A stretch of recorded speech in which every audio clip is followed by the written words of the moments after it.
নবী বলেন, নবী আলাইহিস সালাম বলেন, আমি মেরাজে গিয়েছি, মেরাজে গিয়ে জাহান্নাম দেখেছি, জান্নাতও দেখেছি। জান্নাতের ভিতরে দেখি একটা যুবতী সুন্দরী মেয়ে জান্নাতের ভিতরে বড় আনন্দ উল্লাসে আছে। জিব্রাইলকে জিজ্ঞেস করলাম, জিব্রাইল, এই মেয়েটাকে কোন নবীর উম্মত? এই মেয়েটা এত সুন্দর জান্নাত পাইল কি আমলের বদৌলতে? একটু বলো জিব্রাইল, আমি আমার উম্মতের নারীদেরকে বলবো, তারা ওই নেক আমল কইরা জান্নাতি হবে। জিব্রাইল বললেন, হুজুর, এই মহিলাটা বনি ইসরাইলের মেয়ে, হযরত মুসা নবী আলাইহিস সালামের উম্মতের মধ্যে একটা মেয়ে। মেয়েটা ছিল বড় চরিত্রহীনা, মেয়েটা ছিল নাইট ক্লাবের মেয়ে। এই মেয়েটা বন্ধু বান্ধব নিয়ে, বয়ফ্রেন্ডদেরকে নিয়ে রাতে আনন্দ করত, রাতের বেলা মদের আড্ডায় সময় কাটাইতো, আর সেখানে মদ গাঁজা খাইয়া আর নিজে অন্যকে খাওয়াইয়া এরপরে দেহ ব্যবসা করত, শরীরের দেহ ব্যবসা করে পয়সা কামাই করে তাইতে জীবন যাপন করত। বড় চরিত্রহীন মেয়ে ছিল। মেয়েটা জান্নাতি হলো কোন আমলে? এবার জিব্রাইল বলে, হুজুর, ওই মেয়েটা একদিন তার নাইট ক্লাব থেকে বেহুশ অবস্থায়, অজ্ঞান অবস্থায় ছিল প্রায় দুপুর পর্যন্ত। প্রখর রৌদ্র যখন উঠছে তখন সে হুঁশ ফিরছে, এবার ক্লাব থেকে বাসার দিকে যাইতেছে। মরুভূমির ভিতর দিয়ে যাওয়ার পথে একটা ইন্দারা কূপ, কারণ মৌলবীরা একেবারে ওপেন ফিল্ডে ওনাকে দোষগুলো বলিয়ে দেয়, তাতে ওনাদের একটু ইজ্জত যায়। এই জন্যই না মাহফিল বন্ধ, এ কারণে মাহফিল হবে না, ও কারণে মাহফিল হবে না, এখন মাহফিল করা ঠিক না, এখন মাহফিল করলে একটু অসুবিধে আছে। কি অসুবিধে তা কয় না, কারণ মাহফিল করা যাবে না। ওনারা রাজনীতির কথা কয়। আমি বলবো, সরকারের যা দাবি, সরকার যা বাস্তবায়ন করতে চায়, ওলামায়ে কেরামরা তাই বলে।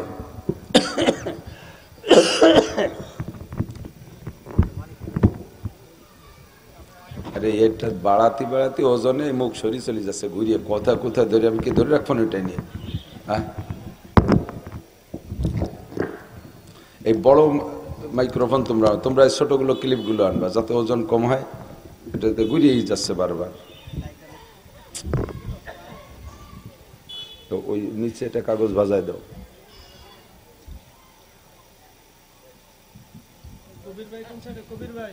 আচ্ছা, ঠিক আছে।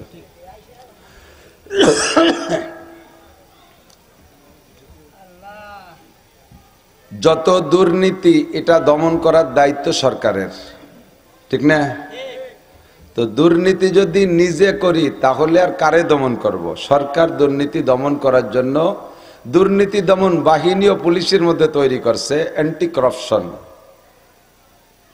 এই অ্যান্টি করাপশন তৈরি করার পরে অ্যান্টি করাপশন ওয়ালারা কিছুদিন পরে তারাও দুর্নীতি শুরু করে দিয়েছে। আল্লাহ, এখন এই অ্যান্টি করাপশনরে ঠেকাবে কি ডাকায়? ওদের দমন করার জন্য আর একটা গ্রুপ বানাইছে, তার নাম অ্যান্টি করাপশন। দুর্নীতি দমনকে দুর্নীতি দমন করনে হলো আর একটা গ্রুপ। এবার সে গ্রুপেও আকাম করে, সেই জন্য বানাইছে দুদক, আলাদা একটা দল। দুর্নীতি কি? এ দুর্নীতির ফিরিস্তি বলি, মিথ্যে কথা বলা ভালো না মন্দ? সরকার কি মিথ্যে কথা পছন্দ করে? সরকার যেই হোক না কেন, বর্তমানে আমাদের জননেত্রী মাননীয় প্রধানমন্ত্রী শেখ হাসিনা রুচিশীল মহিলা, নামাজি মহিলা, ভালো বাপের মেয়ে, গহরডাঙ্গা মাদ্রাসার ছাত্রী, মানে মাদ্রাসার শিক্ষক ছাত্ররা ওনাদের মসজিদে ইমামতি করতেন, তখন তাদের কাছে উনি বক্তব্য পড়ছেন, সেখান থেকে কোরআন শরীফ পড়া শিখছেন।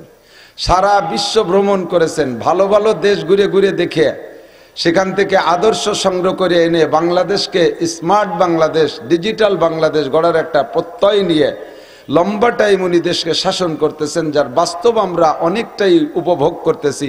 কি সুন্দর পদ্মা সেতু, আগে ঢাকা যাইতে 13 ঘন্টা খেয়াঘাটে বসে থাকা লাগতো। গত রাত্রে টাঙ্গাইলের দেলদুয়ার বহুদূর, সেখান থেকে মাহফিল করে মাত্র 4 ঘন্টায় বাড়ি চলে আসছি। কোনো জায়গা কোনো সমস্যা নাই, ঢাকার ভিতরে যানজট নাই, ফ্লাইওভার আর ফ্লাইওভার, কি সুন্দর চলে আসি, কোথায় কোনো ঠেকাঠেকি নেই। চট্টগ্রাম গেলাম, কর্ণফুলী নদীর নিচ দিয়ে নদী, কর্ণফুলী নদী বাংলাদেশের সবচাইতে গভীর নদী, স্রোতওয়ালা নদী। সেই নদীর পানি যে জায়গা যে শেষ, মাটি শুরু, সেই মাটিরও 150 ফিট নিচে দিয়ে টানেল করছে। এই টানেলের ভিতর দিয়ে সেদিন গেলাম, বিমানের থেকে নামে গাড়িতে সেই টানেল দিয়ে যে ওপার গেছি। কেমন লাগলো অনুভূতি তা আমি ব্যক্ত করতে পারতেছি না। রাস্তাঘাট সব কিছু কত সুন্দর, ব্রিজ কালভার্ট কত সুন্দর। আজকে আগে গোপালগঞ্জ থেকে ঢাকা যাইতে লাগতো 2 দিন, আর এখন 1.5 ঘন্টায় ঢাকা চলে যাই। কাজেই এগুনে তাকে আমার প্রশংসা করতেই হবে। বাংলাদেশের 500 থানায় 500 কি বলা হয় মডেল মসজিদ করেছে, দেখার মতো কোটি কোটি টাকা দিয়ে। এসব গুণেরও তাকে প্রশংসা করা লাগবে। বাংলাদেশের কওমি উলামায়ে কিরাম 10-12 বছর 16 বছর লেখাপড়া করতো। লেখাপড়া করার পরে আমাদের নাম হতো আমরা মূর্খ মৌলবী। এতদিন পড়িয়ে টড়িয়ে আমরা মূর্খ অশিক্ষিত, আমাদের নামে কোনো সার্টিফিকেট বরাদ্দ ছিল না। এখন আমাদের মাওলানাদেরকে সার্টিফিকেট দিচ্ছে MA ক্লাসের মানসম্পন্ন। এজন্য আমরা তার শুকরিয়া আদায় করি। বাংলাদেশের হাজার হাজার ইসলামিক ফাউন্ডেশনের ইমামদেরকে বেতন দিচ্ছে, বিশ্ব ইস্তেমার মতো বিশাল মাহফিল করতেছে, উলামায়ে কিরামদের আভ্যন্তরীণ কোনো দ্বন্দ্ব কলহ থাকলে মীমাংসা করার চেষ্টা করতেছে। সব মিলে প্রশংসিত উনি। এখন উনার দল নিয়ে বাংলাদেশকে অনেক অনেক সুখ শান্তি দেওয়ার চেষ্টা করে। যেই সুখ শান্তি দেওয়ার জন্য প্রশাসন ব্যবহার করে, সংবিধান তৈরি করে, এই সব যা কিছু করে না করে ওটা রাষ্ট্রীয়ভাবে করে। আমরা সেই সব কথারই সহযোগিতা করি স্টেজে। কাজেই আমার বিশ্বাস যে মাহফিলগুলো বন্ধ করা উচিত হবে না। উনরা যা দাবি করে সেগুলো আমরা বলি। মদ নিষেধ করে, গাঁজা নিষেধ করে, ফেন্সিডিল নিষেধ করে, হিরোইন খাইতে নিষেধ করে, ভাং খাইতে নিষেধ করে, টোন মারতে নিষেধ করে, মনসুরিয়তে নিষেধ করে, BGF কার্ড মেরে খাইতে নিষেধ করে সরকার, পঙ্গু ভাতা, বয়স্ক ভাতা, বিধবা ভাতা এই কার্ড করে দিতে যে পয়সা খাতে নিষেধ করে না প্রধানমন্ত্রী? কথা কন না কেন? এগুলো নিষেধ করে না? এগুলোই তো দুর্নীতি। চুরি নিষেধ করে, ডাকাতি নিষেধ করে, সুদও প্রধানমন্ত্রী পছন্দ করে না, সুদে কারবার প্রধানমন্ত্রী পছন্দ করে না। যার কারণে উনি ওই ডক্টর ইউনুস গ্রামীণ ব্যাংকের আবিষ্কারক, তারে সুদেই ইউনুস কয়, উনি নিজেই তারে সুদেই ইউনুস কয়। তাহলে বোঝা গেল যে প্রধানমন্ত্রী সুদও পছন্দ করে না, আর ঘুষ তো অবশ্যই পছন্দ করে না। ঘুষ খেয়ে কোনো অফিসার ধরা পড়লে তার খবর আছে। তা যে সমস্তগুলো দুর্নীতি, খারাপ কাজ, এগুলো সরকার বন্ধ করার যত প্রসেস পদ্ধতি অবলম্বন করেছে, আমরা কোরআন হাদিস দিয়ে সেই সমস্ত পদ্ধতিগুলো সুন্দর করে বুঝাই দেই। কাজেই আমাদের মাহফিলগুলো সরকারের পক্ষে। কথা বলেন ঠিক না? কিন্তু যার গায়ে পড়ে বিষ ফুলা, যার অপারেশন তো তার, সে একটু তো খেটর মেটর করবেই। সেই একটু উড়ামুড়া যেটা হুজুর এটা বলবেন না, হুজুর ওটা বলবে না, সেটা বলবেন না। তা আপনার কথা শুনে শুনে যদি চিকিৎসা করতে হয় তাতে রুগীর চিকিৎসাই হবে না। রুগী যদি ডাক্তারের কাছে যে বলে আমার ইঞ্জেকশন দিতে পারবা না, তৃতীয় ওষুধ দিতে পারবা না, ট্যাবলেট ওষুধ দিতে পারবা না, অপারেশন করতে পারবা না, আবার আমার কিডনি সুস্থ হয়ে দেবা, আমার অ্যাপেন্ডিসাইটিস ঠিক করে দেবা, তোমার কথা অনুযায়ী যদি চিকিৎসা করতে হয় তাহলে তো চিকিৎসা হবে না। তার সাথে তোমরা কবে বেটা যা ভালো বোঝো তাই করে খাও, ঠিক না? তা আমাদের মধ্যে যত অন্যায় আছে, যত নিষিদ্ধ কাজ আমরা করে থাকি, সর্বনিষিদ্ধ কাজের বিপক্ষে আমরা উলামায়ে কেরাম বলবো। তার ভিতরে সবকিছুর প্রাথমিক সর্বপ্রারম্ভে 1 নম্বর যে সবকটা, সেটা হলো আমি মুসলমান হিসেবে আমার ইমানটাকে ফ্রেশ করতে হবে। একটু কথা বলেন। ইমান সবচেয়ে বড় নিয়ামত, ইমান সবচেয়ে বড় সম্পদ। আপনার যদি ইমান থাকে, আপনি ইমান বলতে কি? হ্যাঁ হুজুর আমার ইমান আছে, আমি নামাজ পড়ি না, তাতে কি আমার ইমান আছে? আপনাকে মতো অত নামাজও পড়ি না, অত রোজাও রাখি না, টুপি দাড়ি পাগড়ি দাঁড়ও দাঁড়ি না, কোরআন শরীফ জীবনেও পড়তে পারি না, ছেলে মেয়ে একটারও কোরআনের দাঁত দিয়ে হাঁটাই না, আল্লাহর ফজলে জারি যাত্রা, কড়সা, গাজীর গান, গুণযাত্রা, আকাম কুকাম, সুদ ঘুষ, জিনা ব্যভিচার যা আছে সবই কম বেশ করে থাকি। তারপরও আপনাদের চাইতে আমাদের ইমান ভালো আছে, এরকম দাবিদার কিছু আল্লাহওয়ালা আছে না? ইমানদার। আপনার ইমান কতটুক আছে এটা একটু মেপে দেখবেন। তারপরে আখলিস দীনাকা ইয়াকফিকাল আমালুল কালিল, তোমার ইমানকে ফ্রেশ করো, ইমানকে খাঁটি করো, ইমানকে পাহারাদারি করো, অল্প আমলি নাজাতের জন্য যথেষ্ট হইবে। যা বলেছি অন্যায় নয়, সারা জীবন ভরে কোনদিন তুমি নামাজ পড়ো নাই, রোজা রাখো নাই, ফরজ ওয়াজিবের ধার ধারো নাই, তবে তোমার মধ্যে ঈমান আছে। মাঝে মাঝে আমি প্রমাণও পাই। এই সময়, বর্তমান সময় লক্ষ লক্ষ বেনামাজি যুবক, লক্ষ লক্ষ গাঁজায়া বা ফেন্সিডিল হিরোইন কর যুবক, লক্ষ লক্ষ পার্কে আকাম কুকাম করা যুবক যখনই শুনছে ফিলিস্তিন গাজার মুসলমানদেরকে ইসরায়েলি আর আমেরিকান ইহুদি আর নাসারারা আক্রমণ করতেছে, মারতেছে, হাজার হাজার বেনামাজি মুসলমান, হাজার হাজার বেআমলি মুসলমান তৈরি হয়ে গেছে। আল্লাহ পাক যদি রাস্তা খুলে দেয়, আমরা ফিলিস্তিন আর বাইতুল মুকাদ্দাসের পক্ষে, ইসরায়েল আর ইহুদির বিপক্ষে যুদ্ধ করতে যাওয়ার জন্য প্রস্তুত। কথা বলেন ঠিক না? প্রমাণ করে নামাজ না পড়লেও তোমার ঈমান আছে। সারা জীবন ভরে অন্যায় করো, যদি তোমার মধ্যে পাক্কা বিশ্বাস থাকে লা ইলাহা ইল্লাল্লাহ মুহাম্মাদুর রাসূলুল্লাহ, আল্লাহ ছাড়া কোনো মাবুদ, জোর হলো না, আছে, আল্লাহ ছাড়া কোনো মাবুদ নাই, মুহাম্মাদুর রাসূলুল্লাহ ছাড়া আর কিয়ামত পর্যন্ত কোনো নবী আসিবে না। দুইটা কথাকে যদি অন্তরের ভিতরে পাক্কা বিশ্বাসের স্থানে স্থাপন করাইতে পারো, আল্লাহ পাক তোমাকে অন্যান্য আমলের ত্রুটির কারণে জাহান্নামে দেবে ঠিক, লক্ষ লক্ষ কোটি কোটি বছর জাহান্নামে পোড়ার পরও তুমি অবশেষে এই ঈমানের বীজটা, ঈমানের চারা সিনার মধ্যে থাকার ওসিলায় তুমি অবশেষে জান্নাতে যাবা। খেয়াল করছেন নাকি আপনারা? খেয়াল করতেছেন? ভালো করে খেয়াল করতেছেন? ঈমান যদি থাকে, ঈমান আল্লাহ বিশ্বাস, নবী পাকের প্রতি বিশ্বাস যদি থাকে, নামাজ পড়েন না, এক ওয়াক্ত নামাজের জন্য 230 কোটি 40 লক্ষ বছর জাহান্নাম। একটু ভয় পেল না কেউ? কই সবাই যেরকম পড়বে আমি ওইরকম পড়বো, ওতে কি হবে? সবাই একসাথে জাহান্নামে যাব, সেই সময় সবাই পড়বে আমিও পড়বো, তাতে অসুবিধা কি? তাই নাকি? তাই যদি হয়তো কত মানুষ হাজতে রয়েছে, পুলিশই ধরিয়ে নিয়ে গেছে, আপনি যেদিন আসামি হন সেদিন পুলিশের বাড়িতে বলাই বেড়ান কে? সবাই জেলখানা গেছে, আমিও যাই একসাথে থাই আসি, কিছুদিন এক্সিলেট দিয়ে আসি, তা বললে তো ধরা দেন না। আল্লাহু আকবার। এ যুবক মনে রাখ, এক ওয়াক্ত নামাজের জন্য 2,30,2,88 লক্ষ বছর নয়, এক ওয়াক্ত নামাজ ছুটে গেছে আর কোনোদিন পড়ে দেন নাই, এমন এক ওয়াক্ত নামাজের জন্য 80 হুকবা জাহান্নামে পোড়া লাগবে। আর 80 হুকবার 1 হুকবা সমান সমান 2,88 লক্ষ বছর। এবার 2,88 লক্ষ করে আপনি 80 দিয়ে গুণ দেন, বের হবে 230 কোটি 40 লক্ষ বছর। এক ওয়াক্ত নামাজের জন্য 230 কোটি 40 লক্ষ বছর। একটা কবিরা গুনার জন্য 7,000 বছর, একটা সগীরা গুনার জন্য 7,000 বছর। জীবনে কত গুনাহ করছেন হিসাব নাই, আমি কত গুনাহ করছি হিসাব নাই। এমন করে রোজা ছেড়ে দিয়েছেন কবিরা গুনাহ, হজ ফরজ হয়েছে করেন নাই কবিরা গুনাহ, যাকাত ফরজ হয়েছে দেন নাই কবিরা গুনাহ, পর্দা ফরজ কবিরা করেন নাই কবিরা গুনাহ, মিথ্যে কথা বলছেন কবিরা গুনাহ, জিনা ব্যভিচার করছেন কবিরা গুনাহ, বিড়ি সিগারেট খাইছেন কবিরা গুনাহ, মত্তারি হিরোইন বাঙ্গাজা খাইছেন কবিরা গুনাহ, আইল ঠেলে পরের জমির ফসল কেটে আনছেন কবিরা গুনাহ, অকথ্য ভাষায় গালাগালি করছেন কবিরা গুনাহ, নিজের সুন্নতি দাড়িগুলো কেটে ফেলাইছেন, মুখে যত সংখ্যা দাড়ি আছে একবার দাড়ি কাটলে অতগুলো কবিরা গুনাহ, আর এক একটা কবিরা গুনাহ সমান সমান 7,000 বছর জাহান্নাম। মুখে যদি 1,000 দাড়ি থাকে, কাটতে মাত্র 2 মিনিট, 2 মিনিটের ভিতরে দাড়িগুলো সব কাইটে ফেলাইছেন। আপনার 1-2 মিনিটের ভিতরে 1000 কবিরা গুনাহ ইনকাম করেছেন। মুখে যদি 1000 2000 দাড়ি থাকে, তাহলে আপনি 2000 কবিরা গুনাহ। এবার 2000 7,000 দিয়ে গুণ দেন, কত লক্ষ বছর জাহান্নাম। এতদিন আপনার দাড়ি কাটার কারণে জাহান্নামে পোড়া লাগবে। তওবা করার আগ পর্যন্ত, দাড়ি কাটা থেকে তওবা করার আগ পর্যন্ত, দাড়ি কাটা মানুষগুলো ঘুমের মধ্যে থাকলেও তার আমল নামায় প্রত্যেক 2 মিনিট অন্তর অন্তরে তার দাড়ি সংখ্যা কবিরা গুনাহ লেখা হইতে থাকে।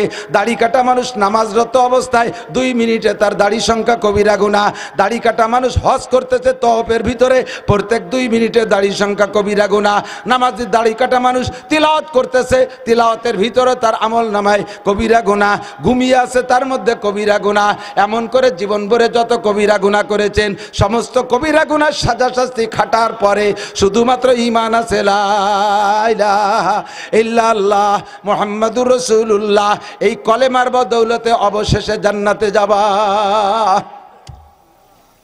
তবে এর আগে আইল মাসাইল খুলি ফেলাই দেবে ফেরেশতারা বাড়ো ইয়া, মাজা থাকবে না। কয় কি অতদিন কি জাহান্নামে টেকবো নাকি? যে আগুনের কথা আপনারা কন, সে আগুনের মধ্যে 2 মিনিট থাকবো কিনা তার নাই ঠিকানি। এই যে কোটি কোটি বছর ভাও কথা ভাও কোন জায়গা? লোক বেশি হয়ে যাচ্ছে, পিছন দিয়ে কয়জন চলে যাবে নাকি? কি কন? হ্যাঁ যাবে যাবে, তা নিষেধ করলেন তো একটু জায়গা দেন। আসেন আসেন, যাবেই না জন, আসেন একটু টান দেন, আসেন আসেন আসেন। সময় কম, আমি টানাটানি করতে গেলে আপনাকে লস হয়ে যাবে। আসেন আসেন, আমার নির্দিষ্ট সময় হলে চলে। সামনে আগায় বসলে আল্লাহর কসম 10 বছর এতেকাফের সওয়াব পাবেন। সামনে আগায় বসবেন ইকরামের নিয়তে, যে আমি আগায় বসে আর এক ভাই বসতে পারবে, 10 বছর ইতিকাফের সওয়াব পাবেন একেবারে নিশ্চিত। এই ওয়াজ শুনে কিছু না পারলেও এই ভাষা কষে আগায় আসলে এই নেকির বস্তাটা হয়ে যাবে কামাই ইনশাআল্লাহ।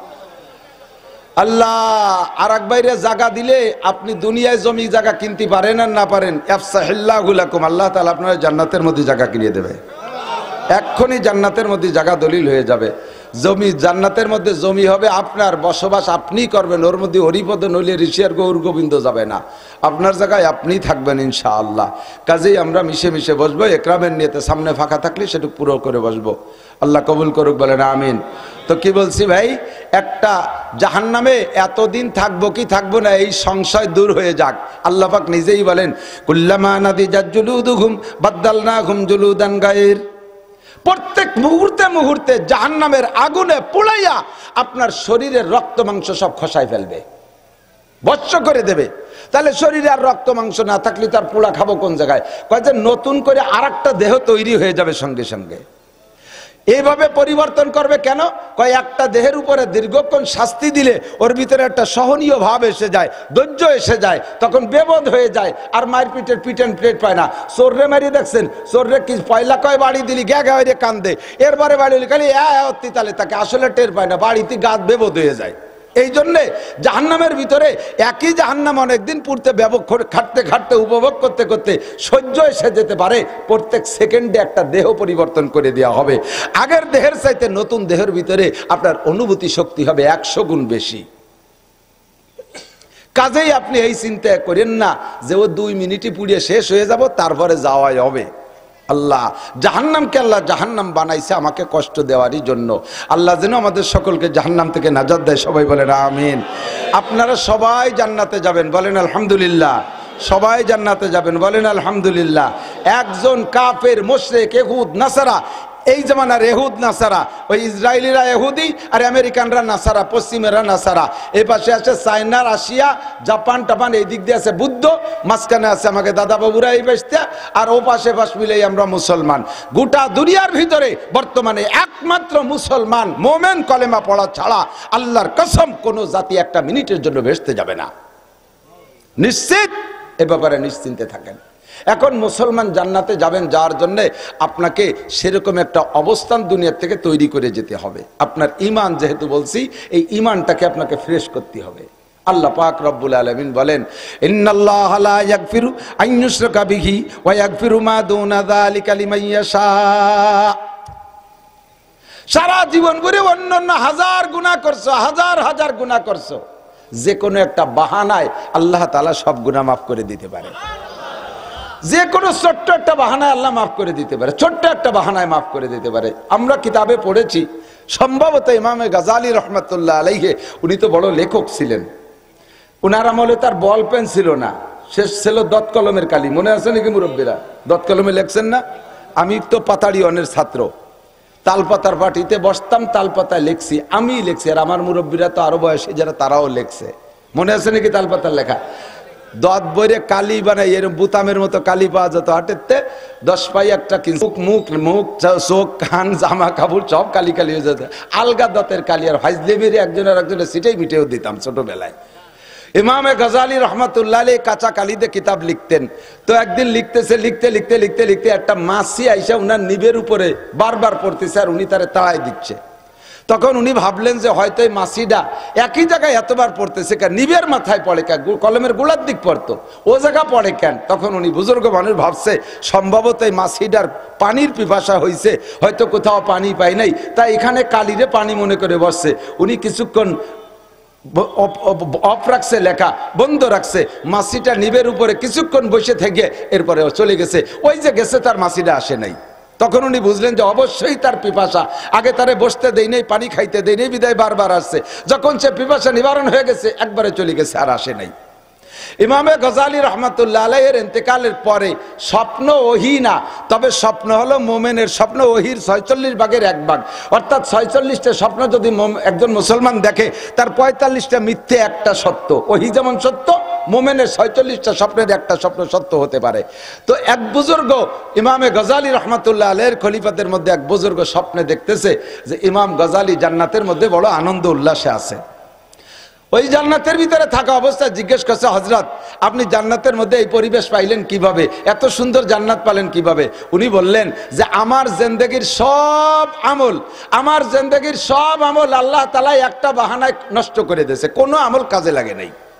নামাজ, রোজা, হজ, যাকাত, তাসরিফ, তাহরির যা করছি, কিতাবাদি লিখছি, বয়ান, বক্তৃতা, তাহাজ্জুদ, ইশরাক, আওয়ামিন, চার্চ সব বরবাদ হয়ে গেছে, আমার কিচ্ছু আমল নামায় ছিল না, আমি জাহান্নামী হয়ে যেতাম একটা অন্যায়ের কারণে। কি অন্যায়?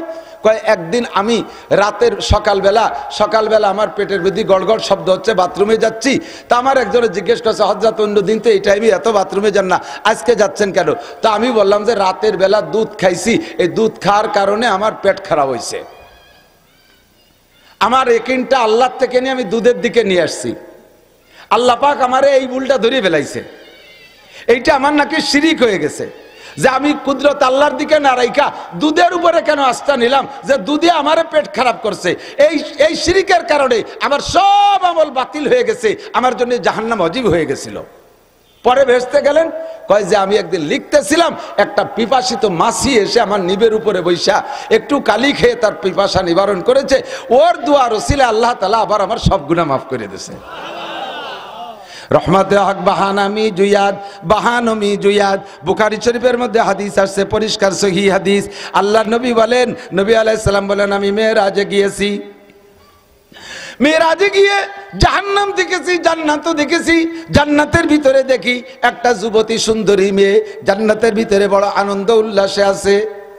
জিব্রাইলকে জিজ্ঞেস করলাম, জিব্রাইল এই মেয়েটাকে কোন নবীর উম্মত, এই মেয়েটা এত সুন্দর জান্নাত পাইল কি আমলের বদৌলতে, একটু বলো জিব্রাইল, আমি আমার উম্মতের নারীদেরকে বলবো, তারা ওই নেকামল কইরা জান্নাতি হবে। জিব্রাইল বললেন, হুজুর এই মহিলাটা বনি ইসরাইলের মেয়ে, হযরত মুসা নবী আলাইহিস সালামের উম্মতের মধ্যে একটা মেয়ে। মেয়েটা ছিল বড় চরিত্রহীনা, মেয়েটা ছিল নাইট ক্লাবের মেয়ে। এই মেয়েটা বন্ধু বান্ধব নিয়ে, বয়ফ্রেন্ডদেরকে নিয়ে রাতে আনন্দ করত, রাতের বেলা মদের আড্ডায় সময় কাটাইতো, আর সেখানে মদ গাঁজা খাইয়া আর নিজে অন্যকে খাওয়াইয়া এরপরে দেহ ব্যবসা করত, শরীরের দেহ ব্যবসা করে পয়সা কামাই করে তাইতে জীবন যাপন করত। বড় চরিত্রহীন মেয়ে ছিল। মেয়েটা জান্নাতি হলো কোন আমলে? এবার জিব্রাইল বলে, হুজুর ওই মেয়েটা একদিন তার নাইট ক্লাব থেকে বেহুশ অবস্থায়, অজ্ঞান অবস্থায় ছিল প্রায় দুপুর পর্যন্ত। প্রখর রৌদ্র যখন উঠছে তখন সে হুঁশ ফিরছে, এবার ক্লাব থেকে বাসার দিকে যাইতেছে।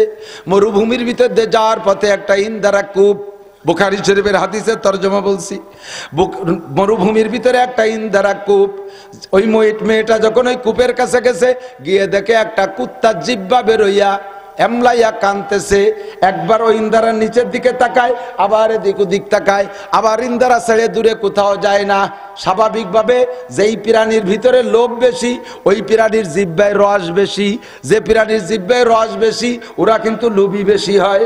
দেখেন কুত্তা জিহ্বে বেরোয়, দৌড়ায়, টপটপায় পানি পড়ে, দেখছেন না?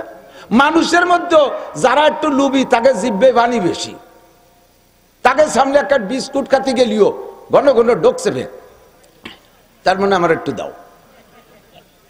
আর তেতল দেখলি তো সহ্য হতে পারে না, অত সবারই সমস্যা। কুত্তার লোভ বেশি, ওর জিভে যে পানি পড়ে, ওই কুকুরটার জিভে শুকিয়ে গেছে, এক ফোঁট পানিও পড়ে না। বারবার ইন্দারার দিকে তাকাইয়া নিচের দিকে তাকাই, পানি দেখে, আবার এদিক ওদিক তাকায়, কোনো মানুষ পায় না। ইন্দারা ছেড়েও দূরে যায় না, পুরো মরুভূমি চড়ায় আসছে, কোথাও পানি পাই নাই। ও বুঝছে যে পানি পাইলে এখানেই পাবো, কিন্তু লাভতে পানি খাইতে গেলে যদি নামি তাহলে তার উঠতে পারবো না, এতটুক বুদ্ধি তো সেই জন্য নামে না। মহিলাটা ওখানে গিয়ে উপনীত। এবার মহিলা কুত্তার এই দুরবস্থা দেখা বুঝছে পিপাসিত, তারে কিভাবে পানি পান করানো যায়। গায়ের ওড়না, পায়ে ছিল চামড়ার মোজা, ওই মোজাটা খুইলা এই ওড়নার কেনির সাথে বাইদা নিচে ছেড়ে দিয়ে নাড়াচাড়া দিয়া মোজা ভরে পানি উঠাইয়া কুত্তাটার সামনে ধরছে। টপ টপ করে কুকুরটা পানি পান করে বেলাইছে। 2-3 মোজা পানি তারে পান করানোর পরে তার কলিজা ঠান্ডা হয়ে গেছে। কুত্তাটা এবার নিজ গতিতে তার গন্তব্যে চলে গেছে। হযরত জিবরিল আলাইহিস সালাম বলেন, ওগো নবী, ওই মহিলাটার সারা জীবনের গুনাহ আল্লাহ পাক এই পিপাসিত কুত্তাটারে পানি পান করানোর কারণে ক্ষমা কইরা তারে জান্নাতি করে দিছে। রহমতে হক বাহানামি জুয়াদ, ইন্নাল্লাহা লা ইয়াগফিরু আন ইউশরাকা বিহি ওয়া ইয়াগফিরু মা দুনা যালিকা লিমান ইয়াশা। শুধু শিরকি গুনাহ করবেন না, কুফরি গুনাহ করবেন না। আল্লাহ পাক রব্বুল আলামিন বলেন, ইন তাজতানিবু কাবাইরা মা তুনহাউনা আনহু নুকাফির আনকুম সাইয়্যাতিকুম ওয়া নুদখিলকুম মুদখালান কারীমা। ও বান্দা, যদি তুমি কবিরা গুনাহ থেকে বাঁচতে পারো, আমি তোমার সগীরা গুনাহ মাফ করে দেব। আমি সগীরা গুনাহ মাফ করতে তোমার কাছে তওবা চাই না। সগীরা গুনাহ মাফ করার জন্য আল্লাহ তওবা চায় না। সগীরা গুনাহ বিনা তওবায় আল্লাহ ক্ষমা করে দেওয়ার অঙ্গীকার করেছেন। শর্ত হলো আমি কবিরা গুনাহ করব না। কথা বলেন, কি গুনাহ? জোর হলো না? কবিরা গুনাহ আমি যদি না করি, সগীরা গুনাহ আল্লাহ মাফ করে দিবেন। তবে বিচার দুয়ে গুনারই সমান। সগীরা গুনাহও কবিরা গুনাহও যে পরিমাণ শাস্তি, সগীরা গুনাহও সেই পরিমাণ শাস্তি। তাহলে সগীরা কবিরার পার্থক্য করার দরকার কি? কয় বড়ডারে দেখতে বড় দেখা যায়, ছোটডারে দেখতে ছোট দেখা যায়। এই শুধু পার্থক্য, এই শুধু পার্থক্য। বাকি সব গুনাহই আল্লাহর নাফরমানি। সমস্ত গুনাহই কি? আল্লাহর নাফরমানি। ছোটটা আল্লাহর নাফরমানি, বড়টা আল্লাহর নাফরমানি। আল্লাহর হুকুমের খেলাফ ছোটটা, আল্লাহর হুকুমের খেলাফ বড়টা, আল্লাহর হুকুমের খেলাফ। দেখতে যেটা বড় সেইটার নাম কবিরা, আর দেখতে যেটা ছোট সেইটার নাম সগীরা। বাকি বিচার দুই গুণার জন্য সমান সমান। আমি উদাহরণে বলে থাকি অনেক সময়, আমার দিক তাকান, বয়ান তো সবই ইউটিউবে পান। আমি উদাহরণে বলে থাকি, একটা কেউটো সাপ 4 হাত লম্বা, 4 হাত লম্বা একটা কেউটো সাপ, এটা বড় সাপ, এর নাম হলো কবিরে সাপ। এই বড় সাপে কামড়াইলে তো মানুষ মরে, এটা তো জানাই আছে। কেউটো সাপের এতটুকু একটা বাচ্চা বিঘেত খানিক লম্বা, ও পিল পিল পিল পিল করতে করতে চলে আইছে। এর আদরের সাথে ধরে করতে, ছোট মানুষ বালিশের তলে থাক। এই ছোট সাপটারে আদর করে রেখে দিয়েছেন, ও যদি কামড় দেয় তাহলে তো মানুষ মরে না? হ্যাঁ, যে মরে মরে। সগীরে সাপতে কি হবে? ওটুক সাপের কামড়ে কি হয়? কিছু হয়? তাহলে বড় সাপে কামড়াইলো মানুষ মরে, ছোট সাপে কামড়াইলো, এবং একে টাইমে মরে, টাইমও বেশ কম নেয় না, ঠিক না? বড় সাপে কামড়াইলে যদি মানুষ মরে, ছোট সাপে কামড়াইলেও যদি মানুষ মরে, তাহলে কবিরা গুনারও যে পরিমাণ টাইম বিচারের, সগীরা গুনারও সেই টাইম বিচারের। আল্লাহ বেইনসাফি করে নাই। তবে কবিরা গুনার থেকে বাঁচা সহজ। বড় সাপে কামড় দিতে গেলে ফনা তোলে, ফস করে একটা শব্দ করে না?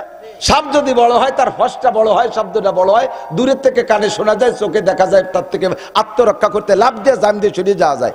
কিন্তু সাপটা যদি ছোট হয়, ও রাত্রে বাঁচা বড় কঠিন। ও বালিশের তলে ডুয়ে রয়েছে, তারপরে জুতোর মধ্যে চলে গেছে, মুজার মধ্যে ফেঁসাই গেছে, জাঙ্গের মধ্যে ফেঁসাই রয়েছে। কোন জায়গাতে কোন জায়গা মারিয়ে দেয় তা কোয়া যায় না, অত দেওয়া যায় না। হুশ করে যে কোনো জায়গা মারিয়ে দিতে পারে। ছোট্টার হাতের থেকে বাঁচা কঠিন। কতক্ষণ ঠিক ঠিক না?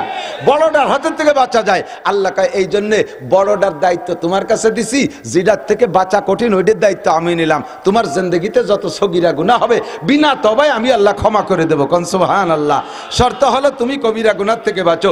এই কবিরা গুনার ভিতরে আবার আকবারুল কাবায়ের, সবচেয়ে বড়, সবচেয়ে বড়, সবচেয়ে বড়, যেই বড় আর বড় থাকে না, সেইটার নাম হলো শিরিক। সেটার নাম কি?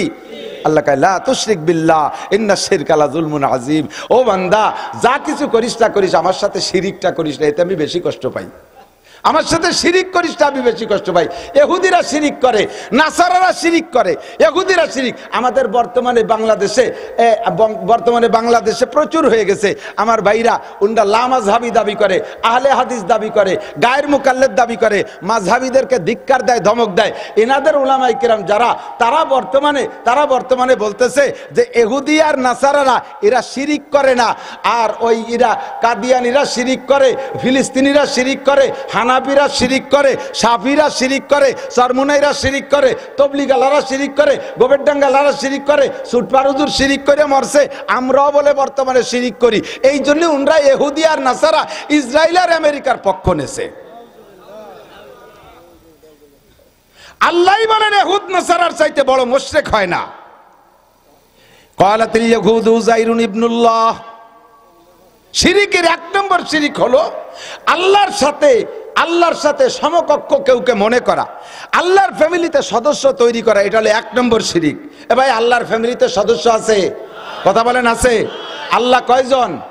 বলেন কুল হু আল্লাহু আহাদ, কুল হু আল্লাহু আহাদ। শাহাদাত আঙ্গুল উঁচা করেন। কুল হু আল্লাহু আহাদ। আল্লাহ কয়জন? বলেন আল্লাহুস সামাদ। আল্লাহ বা মুখাপেক্ষী, লাম ইয়ালিদ ওয়া লাম ইউলাদ, জন্ম নেয়ও না জন্ম দেয়ও না, ওয়া লাম ইয়াকুল লাহু কুফুয়ান আহাদ, আল্লাহ পাকের সমকক্ষ কেউ, জোরে বলেন আছে? ওরা কয়, ইহুদিরা কয় ক্বালাতিল ইয়াহুদু উযাইরুন ইবনুল্লাহ, ইহুদিরা ইসরাইলিরা এরা কয় যে উযাইর আলাইহিস সালাম আল্লাহর ছেলে। শুধু এই কয়ে এ ভাই আল্লাহর ছেলে উযাইর আলাইহিস সালাম, এই কথাটা উপরে বললে বাড়ি একটা খারাপ দিকে মন যায় নাই, কিন্তু ভিতরে হিসাব করে দেখছেন ছেলে অতি কি লাগে। তার মানে ওরা বুঝায় যে আল্লাহ তাআলা উযাইর আলাইহিস সালামের মায়ের সাথে যৌন আচরণ করে গর্ভধারণ করাইছে। সেই গর্ভের সন্তান উযাইর, তাহলে আল্লাহর ছেলে সাব্যস্ত হলো, আল্লাহর ফ্যামিলি সাব্যস্ত হলো, আল্লাহর স্ত্রী সাব্যস্ত হলো। এর চাইতে বড় শিরকি গুনাহ হতে পারে? পারে? এই ইহুদিরা তারাই আল্লাহর ছেলে সাব্যস্ত করে উযাইর আলাইহিস সালাম রে। তারা বলে মুশরিক না, আমার এই দেশের প্রাণপ্রিয় বন্ধু বার উলামায়ে কিরাম বলেন। এবার আমেরিকানরা, ইউরোপ কান্ট্রিরা তারা নাসারা, তারা কয় ক্বালাতিন নাসারা মাসীহ ইবনুল্লাহ, আর নাসারারা কয় ঈসা আলাইহিস সালাম আল্লাহর বেটা। আল্লাহ ঈসা আলাইহিস সালামের আব্বা নাই, আল্লাহ পাক ঈসা আলাইহিস সালামের মা মারিয়ামের সাথে যৌন আচরণ করেছে, সেখানে আল্লাহ গর্ভধারণ করাইছে, সেই গর্ভের সন্তান ঈসা আলাইহিস সালাম। একটু জোরে কর না নাউযুবিল্লাহ, লা তুশরিক বিল্লাহ। আমরা কি এই কথায় বিশ্বাসী? কথা বলেন বিশ্বাসী? আমার আল্লাহর ছেলেও নাই, মেয়েও নাই, আমার আল্লাহর আব্বাও নাই, মাও নাই, আমার আল্লাহর স্ত্রী নাই, ঠিক কি ঠিক না? আল্লাহু আকবার, লা তুশরিক বিল্লাহ। আমরা এই শিরিক করি না, আমরা এই ব্যাপারে পাক্কা আছি আল্লাহর রহমত। তবে আমরা একটা শিরিক মাঝে মাঝে করে থাকি, আল্লাহর যে গুণ আছে ওই গুণগুলো মখলুকের মধ্যে আমরা টেনে আনার চেষ্টা করি। ছেলে দেয় কে? মেয়েকে দেয় আল্লাহ, দেয় ছেলে মেয়ে। ভাষাগত ভাবে না বললেও আপনার আমলি কার্যকলাপে প্রমাণ করে আপনি অনিচ্ছাকৃত শিরিক করে বসেন।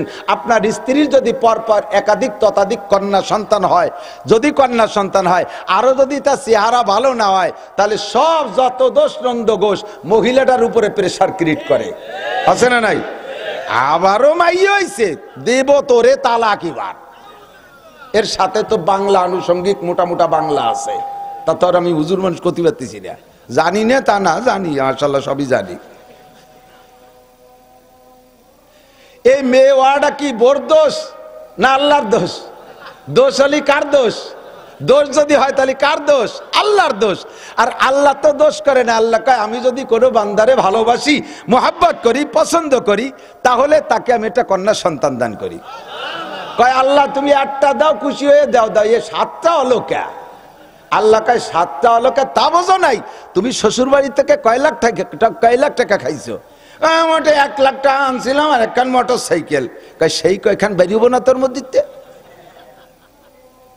1 লাখ টাকা আর একখান মোটর সাইকেল আনছিস, তোরে একে 7 টাকাও দিবি, 7 লাখ মোটর সাইকেল 7 খান রেডি কর, একে একে 7টা হবে। কয় যে আল্লাহর ফজলে আমাদের দেশে ডাক্তার আছে, যথেষ্ট পরিমাণ ব্যবস্থা আছে, ইনশাআল্লাহ একের বেশি দুটো হতে দেব না। দুটি হওয়ার পরে শেষে দেয় যে 2টাই মাইয়া, দেখি আবার আল্লাহ তাআলা এবার একটা ছেলে দেয় নাকি, আবার চাষলেছে আবার মাইয়া। কতদিন পর রাগারাগির ভিতর দিয়ে যাক আর নেব না, শেষে কি দেখি আবার কয় তালি নষ্ট করিও না, দেখি এবার ছেলে হয় নাকি, আবারও মাইয়া। একের পর এক টপাটপ 7 খান কান্তি কান্তি আইছে। হুজুর কি হরি কোন দিদি, মাইয়েতে ঘর ভরিয়ে গেছে, চেহারা কেমন? কয় কালা কালা ফাটির বাচ্চা, ঘর ভরিয়ে গেছে। ভাতের হাড়ির ধরে বসে ভাত খায়, মাইয়ে কোনটা হাড়ি কোনটা চিনা যায় না। আল্লাহ এত সুন্দর চেহারা দেশে, গজব নাজিল হয়েছে কবিজ টাকার। কয় লাখ টাকা খাইছে শ্বশুর বাড়িতে। ইয়াহাবুলি মাইয়াশা ইনাসা ওয়া ইয়াহাবুলি মাইয়াশা যুকুর। ছেলে দেয় কে? জোর হলো না কে?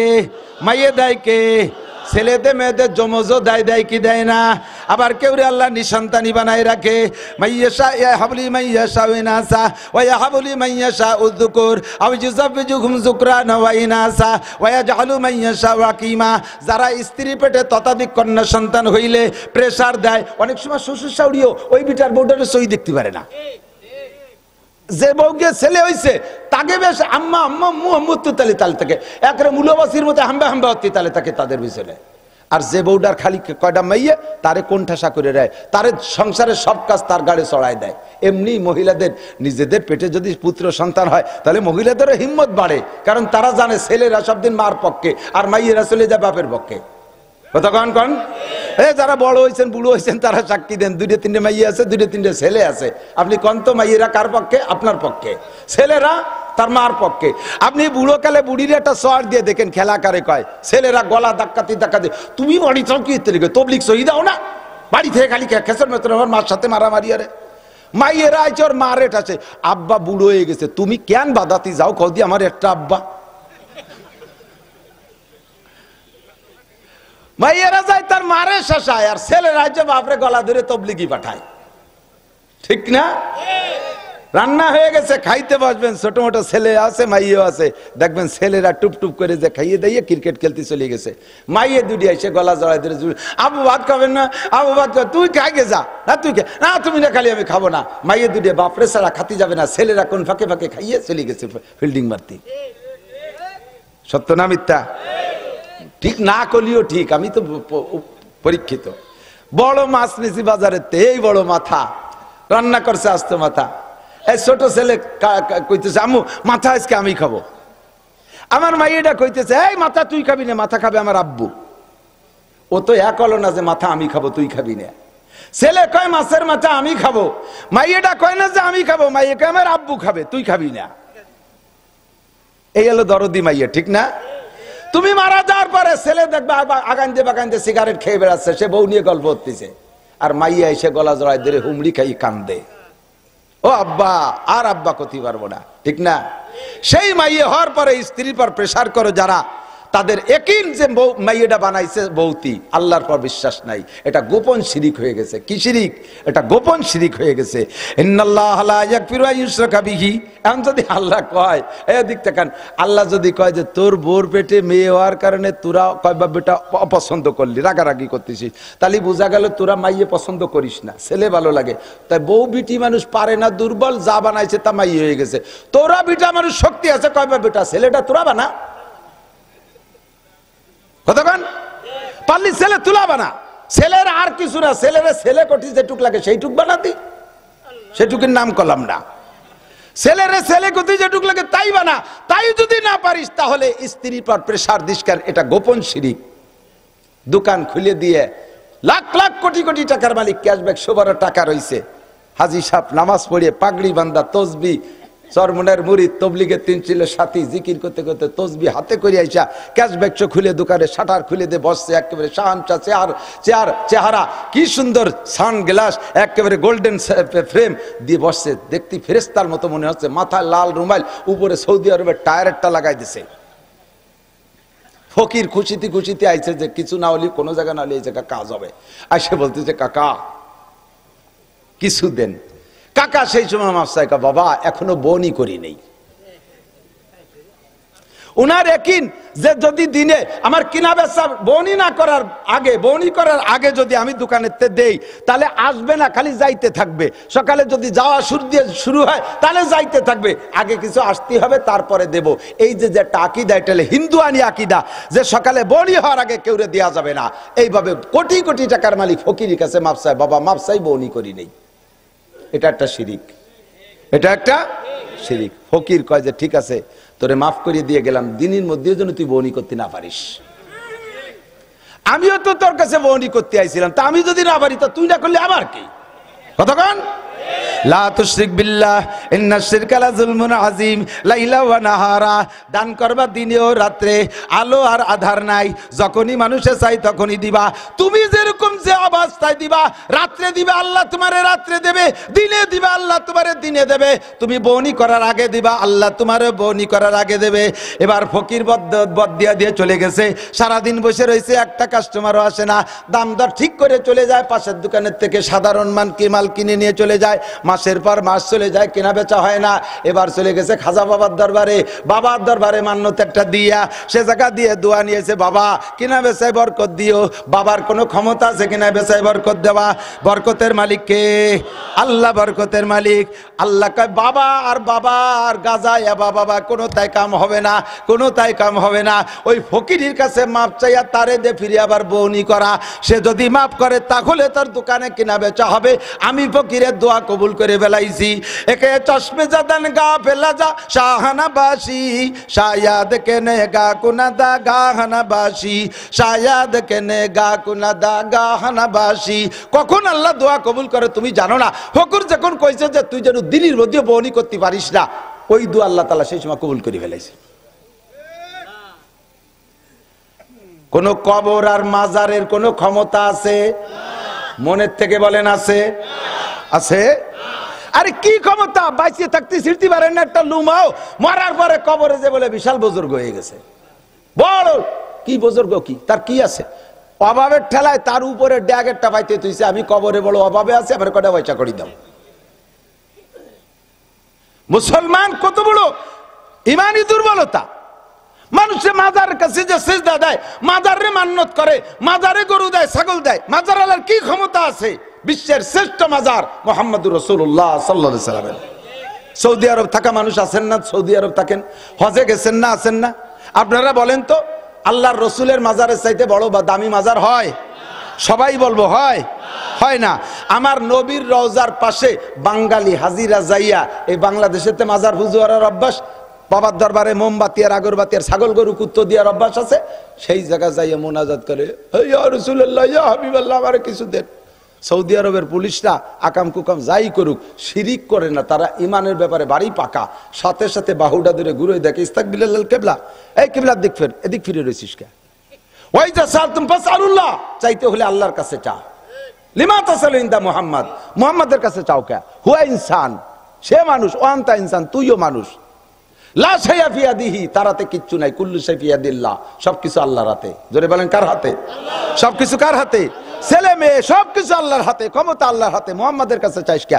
যদি মুহাম্মদ সাল্লাল্লাহু আলাইহি ওয়াসাল্লামের কাছে কিছু থাকতোই, তার হাতে যদি আত্মরক্ষা ক্ষমতাও থাকতো, তাহলে উহুদের মাঠে যে তার দাঁত ভাঙা লাগতো না, তার মাথার মধ্যে হেলমেট ভেঙে ঢুকে যেত না, তাইবে যে মার খাওয়া লাগতো না।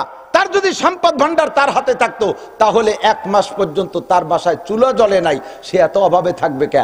তার কাছে ধন দৌলতও নাই, তার কাছে প্রতিরক্ষা ক্ষমতাও নাই। তবে সে একটা এমনই সম্মানী মানুষ, আল্লাহর এমনই প্রিয় মানুষ, যার দোহাই দে চাইলে আল্লাহ কবুল করে।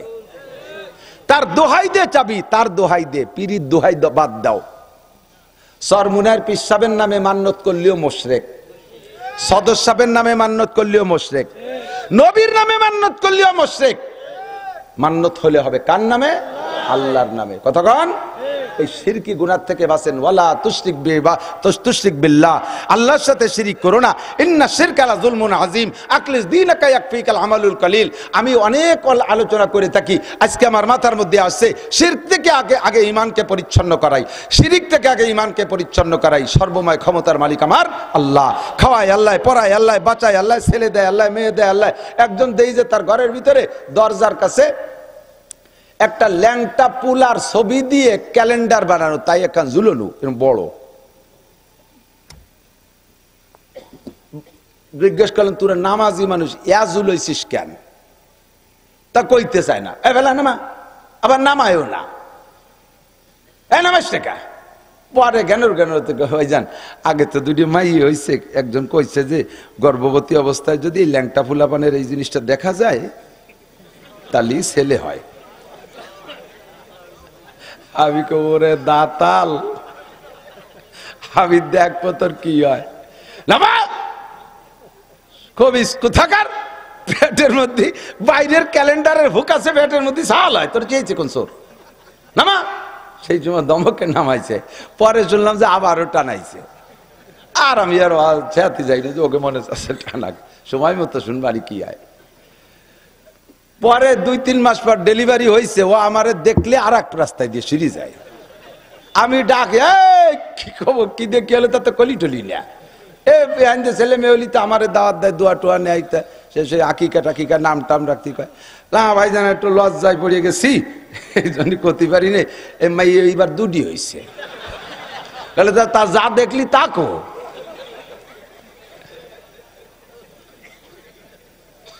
আকাম ওই হলি তো সবই ওই হয়ে যেত। ঘর বাইরে ক্যালেন্ডার রাখতাম, হাসপাতালে 30টা বাচ্চা ডেলিভারি হয়েছে, তার 27টাই মাইয়া, তা সে জায়গা এই যদি এত, তাহলে দেশ ভরে আমরা ক্যালেন্ডার সবাই দিয়ে দিতাম না? সবাই বসে বসে পেটে বাচ্চা নিয়ে এগুলো মোতালা করবা, কোরআন হাদিস পড়া লাগবে না, খালি ল্যাংটা ফুলাবানের শরম দেখবা। আর একটা আছে আমাদের দেশে ছেলে হওয়ার জন্য গাজীর গান, সুবহানাল্লাহ, গাজীর গান এদিক আছে নাকি? অবশ্যই আছে, আপনারা জানেন না, যার বাড়ি আসে সে জানে। গাজীর গান মক্কায় গায় না, গাজীর গান মদিনায় গায় না, গাজীর গান গহরডাঙ্গা গায় না, গাজীর গান কোরআনে নাই, গাজীর গান হাদিসে নাই, গাজীর গান আরব দেশে নাই, দেওবন্দে নাই, হাটহাজারী, পটিয়া, বাবুনগর, জিরি, নাজিরাত, ফরিদাবাদ, লালবাগ, মালিবাগ, যাত্রাবাড়ি, গহরডাঙ্গা। আরে আমাদের পাশে পাশে কোন মাদ্রাসায় গাজীর গান নাই। গাজীর গান যদি ইসলামের গান হইতো তাহলে তোদের মতো মৈশো গেছাইতে আমরা গাইতাম আগে, ঠিক না? কোরআনের গান কোরআনে আছে, আমরা গাই। হাদিসের গান সুন্নাত, কোরআন হাদিসে আছে, আমরা গাই। টুপি দাড়ি সুন্নাত যেটা আছে কোরআন হাদিসে আমরা আমল করি। আরে যদি এই গাজীর গান শরীয়তের গান হইতো, মারেফতের গান হইতো, তাহলে আমরা উলামায়ে কেরামরা আগে গাইতাম। আমরা চরমুডাই গাজীর গান হয় না, বিশ্ব ইজতেমায় গাজীর গান হয় না, কথা বলেন ঠিক ঠিক না? গাজীর গান শিরকি গান। গাজী কালুর নামে গান মানলে, মান্নত করলে ছেলে হয়, ইরিদান ভালো হয়, পিএস হয়, ফসল নষ্ট হয় না, শিল পড়ে না, এগুলো সব মুশরিক। এগুলো সব কি? লা তুশরিক বিল্লাহ। এর একটা শিরিকে কি হয় জানেন? এদিক তাকান, আমি নামাজ কালাম হজ যাকাত সব করি, তারপরে একটু কিছুতে আবার ইমান নষ্ট হয়ে যাবে কেন? আমি উদাহরণে বলি মাঝে মাঝে, একটা বেলুন, এই বেলুন ফুলোয় না পোলাপান, একটা বেলুন ওই যে পোলাপান খেলনা কিনতে ফুলাচ্ছে, একটা বেলুনটা পুরো ফুলাইতে পরিমাণ মতো হাওয়া দেওয়া লাগবে, যতক্ষণ তার হাওয়া ধরে অতক্ষণ দিতে হবে, বেশি দিলে এবার বাস্ট হয়ে যাবে, আবার কম দিলি পারা মুখ চাপা থেকে যাবে। পুরো ফুল হইতে জন্য পরিপূর্ণ হাওয়া দিতে হবে। এই পেট ভরা হাওয়া বেলুনটার ধরে রাখতে হলে বেলুনের সারা গা ভালো থাকতে হবে না? সারা গা ভালো থাকতে হবে না, ঠিক না? এবার সারা গা ভালো থাকলে বেলুনের হাওয়া পুরো থাকবে, ফুলনু ঠিক থাকবে, কিন্তু পুরো হাওয়া বেরোয় যাওয়ার জন্য কি সারা গা ছিঁড়া লাগবে? বোঝেন নাই কথা? হাওয়া সম্পূর্ণ ধরে রাখতে সারা গা ভালো থাকতে হবে, কিন্তু হাওয়া বেরোয় যাওয়ার জন্য আবার সারা গা ছিঁড়া লাগবে না, এক জায়গায় একটু কাটাই দিয়ে ফুটোই দিলি বেরোয় যাবে। এখন বেলুনির সারা গায়ে যদি বলে এই সাবধান বাতাস, যেটুক ফুটো হয়েছে অটুক হাওয়া বেরোবি, বাকিটুক থাকতে হবে, আমরা সবাই ভালো আছি, আমরা সারা গা ভালো আছি, বাতাস বেরোতে পারবি না। যে জায়গায় যেটুক ফুটো করছে সুর মাথা পরিমাণ অতটুক পরিমাণ বাতাস বেরোবে, আর বাকিটুক থাকবি। এইভাবে মিছিল যদি দেয় সারা গায়ে, তাহলে কি হাওয়া ধরে রাখতে পারবে? একটুক ফুটো দিয়ে হাওয়া সম্পূর্ণ বেরোইয়া যাবে, ঠিক কি ঠিক না? সেম নামাজ আছে, রোজা আছে, মসজিদ আছে, মাদ্রাসা আছে, তিলাওয়াত আছে, ছেলে 5টা আলেম হয়ে গেছে, নিজেরা তাহাজ্জুদ ইশা কাওয়াবিন পড়ে, ফাঁকে ফাঁকে বাবার দরবারে মাজারে যাইয়া একটু এই আকাম কুকাম করে, তার দ্বারাই আপনার ইমানের বেলুন ফুটো হয়ে গেছে, সম্পূর্ণ ইমান সেই জায়গাতে ফুসফুস করে বেরোয় চলে গেছে। ইন্নাল্লাহা লা ইয়াগফিরু আন ইউশরাকা বিহি ওয়া ইয়াগফিরু মা দুনা যালিকা লিমান ইয়াশা।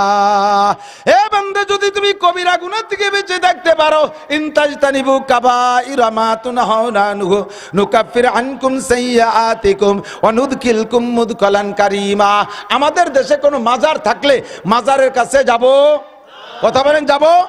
জিয়ারতের জন্য যাওয়ার দরকার নাই। কি দরকার আছে? কি দরকার আছে জিয়ারতের জন্য? আল্লাহর নবী বলে লা তুরতাহালু ইল্লা ইলা মাসাজিদ ইল্লা ইলা সালাসাতি মাসাজিদ।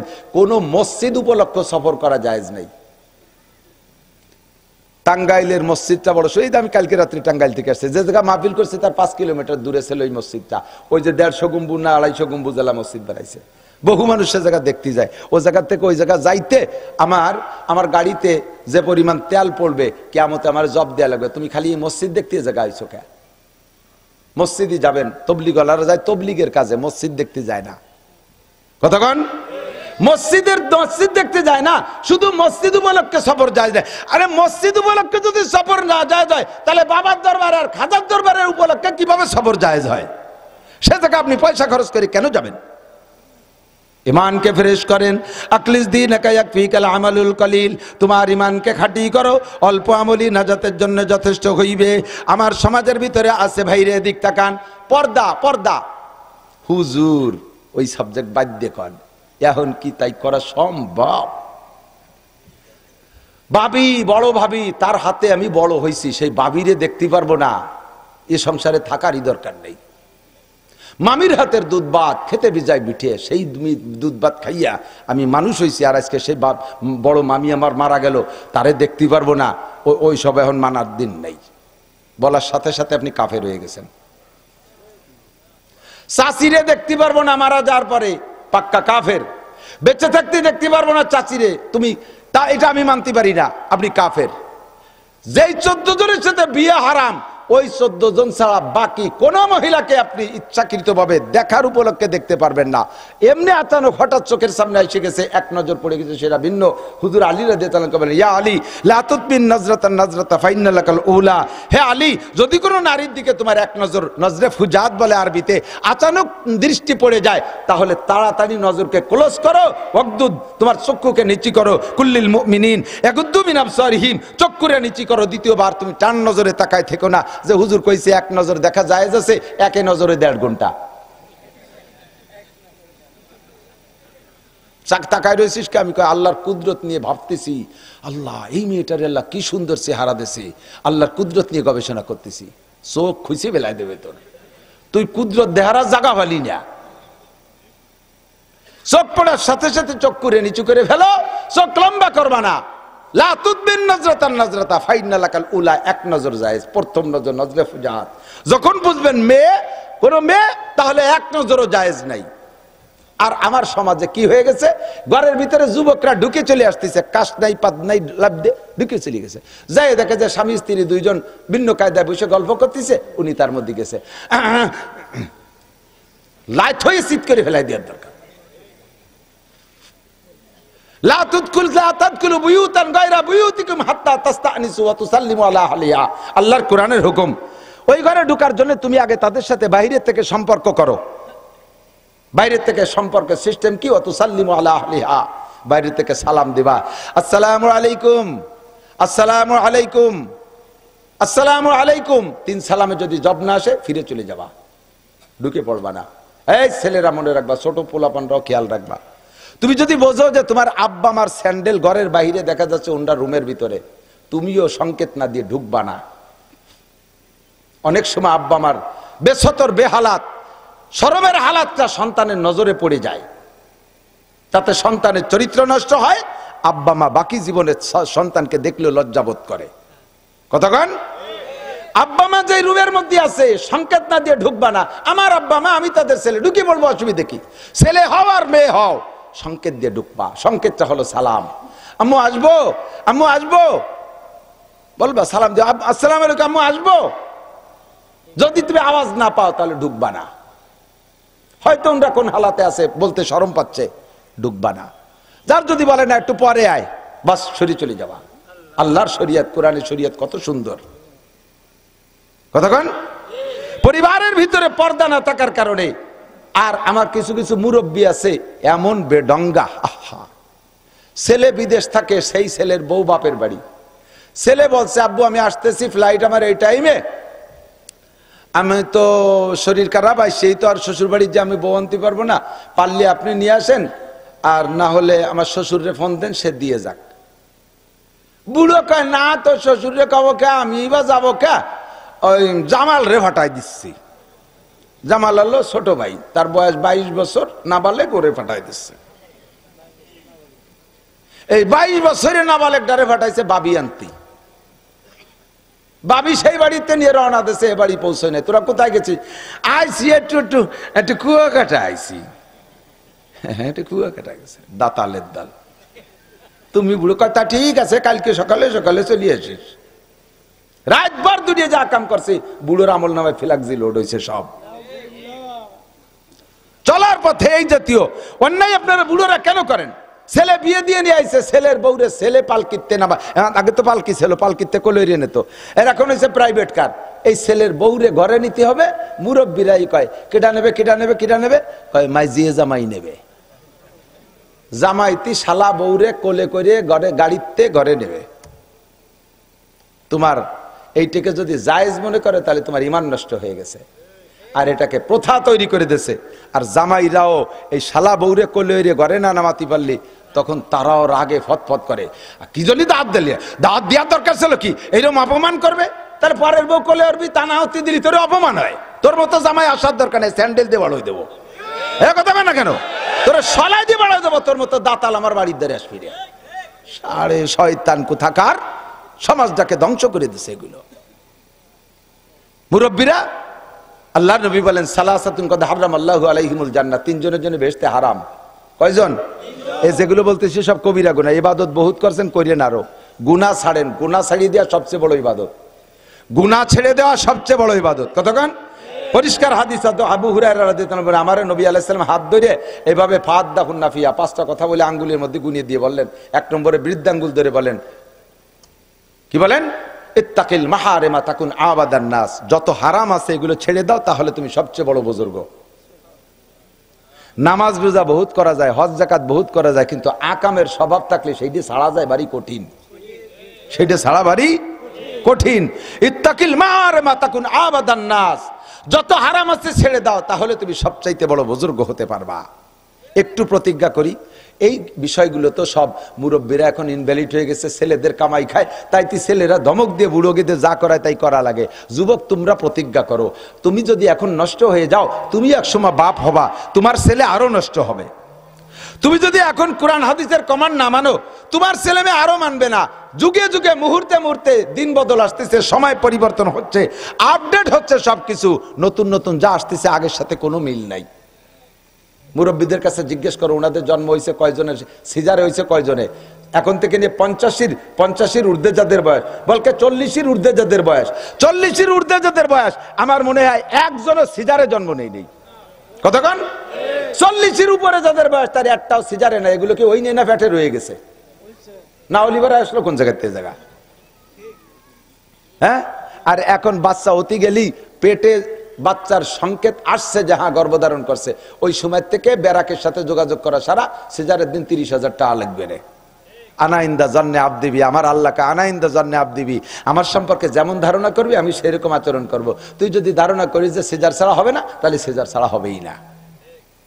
তোমার আব্বার জন্ম হইছে, তোমার আব্বার জন্ম হইছে তুলোর মধ্যে, ফেস্টোর মধ্যে, সিরা খেতার মধ্যে, দাদি নানিরাই সিরা খেতাইতে ধরিয়ে নামাইছে, ঠিক না? আর তোমার জন্ম হয়েছে কম্পিউটারের মধ্যে, আল্ট্রাসাউন্ড ইসিজি এই করে টুরি বের হয়েছে না। আর আল্লাহ বাসালি তোমার ছেলে মেয়ে জন্ম নেবে হেলিকপ্টারের মধ্যে। ডেলিভারি হচ্ছে না, সে কি করবে, পয়সা আছে, হেলিকপ্টার ফোন দাও, হেলিকপ্টারে নিয়ে আইছে, উঠে যখন উঠতে গেছে হেলিকপ্টারের সব ভয়তে হেলিকপ্টারের মধ্যে ডেলিভারি হয়ে গেছে। সত্যি না মিথ্যে কথা? কাজেই তুমি এখন যা করতেছ, তুমি তোমার আব্বার কথা মানতেছ না, পরে বান্ধবী একটা নিয়ে এসে সামনে দিয়ে তুমি ডিলিক মেরে বেড়াচ্ছ। আল্লাহ বাসালি অপেক্ষা করো, তোমার মায়ের সামনের পরের ছেলেরা ধরিয়ে নিয়ে যাবে, তুমি খালি চশমা দিয়ে দেখবা যে কি হচ্ছে, কিছু ঠেকাতে পারবা না, কাঁদবা, খালি কাঁদবা। তুমি কন্ট্রোল হও, তোমার ছেলে মেয়ে কন্ট্রোল হবে। তুমি আব্বা মার কথা মানো, তোমার সন্তান তোমার কথা মানবে।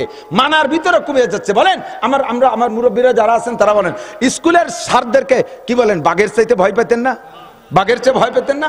আব্বা মারে কি পরিমাণ, মুরব্বীরা কিছু ছিল একটু মেজাজি, মার্বেল খেলতাম, কড়ি খেলতাম, যদি খবর পাইতাম বল কাগা আসতেছে, কড়ি মড়ি ফেলায় তুইয়ে বাগান ছিঁড়ে আশাল বাগান দিয়ে দৌড়ই সাজিয়ে, ঠিক না?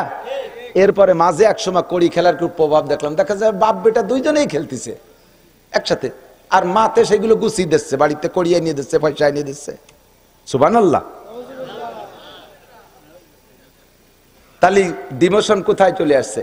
আমরা উস্তাদদেরকে দেখে ভয় পাইতাম, একটা পিটেন খাইলে ওই পিটেনটারে ডলে মুলে মুছে দিয়ে মুছার চেষ্টা করতাম যে যেন পিটেনের দাগ আব্বা মা না দেখে।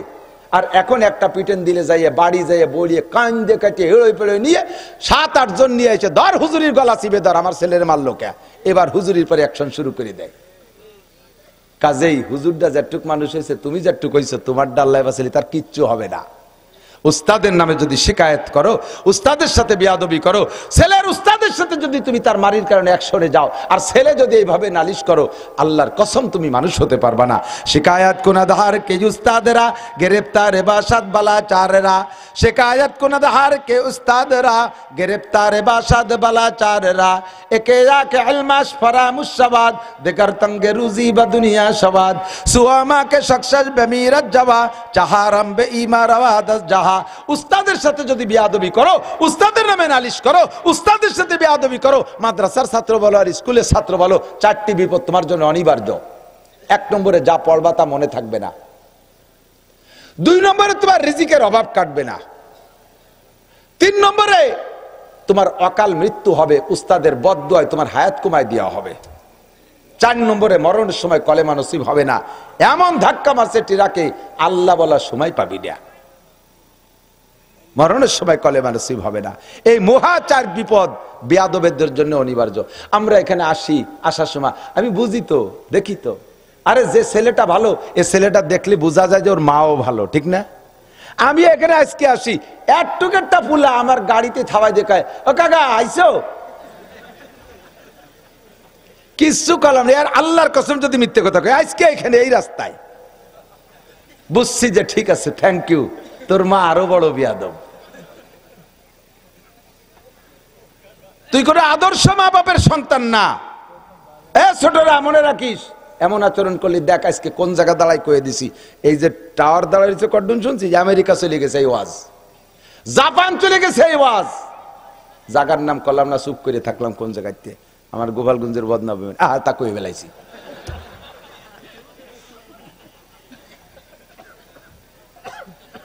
अल्लाह अदब ताजिस्ती आज लुत्फे इलाही बेने बरसर बेरो हर जाके खाही। আদবের টুপি মাথায় পরে যে জায়গা যাবি চুমো খাবি, আদর পাবি, সোহাগ পাবি, ভালোবাসা পাবি।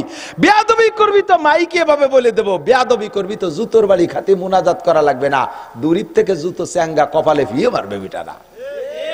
ভদ্র হও, নম্র হও, ছোট হও, বড় হও, কলেজ হাই স্কুলের স্টুডেন্ট হও, বিনয়ী হও। আসসালামু আলাইকুম হুজুর, কেমন আছেন, কত দূর থেকে আসছেন, আমি আপনাকে অনেক ভালোবাসি, আমি আপনার বয়ান শুনি, হুজুর আমাকে একটা দূরে নসিহত করবেন। তুমি এভাবে বলো, ও কাকা কোনটা আইছো, ও দাতালের বেটা দাতাল, তোর বাবার বাড়িতে আইছি। তুই যেমন কবি আমি সেরকম কব।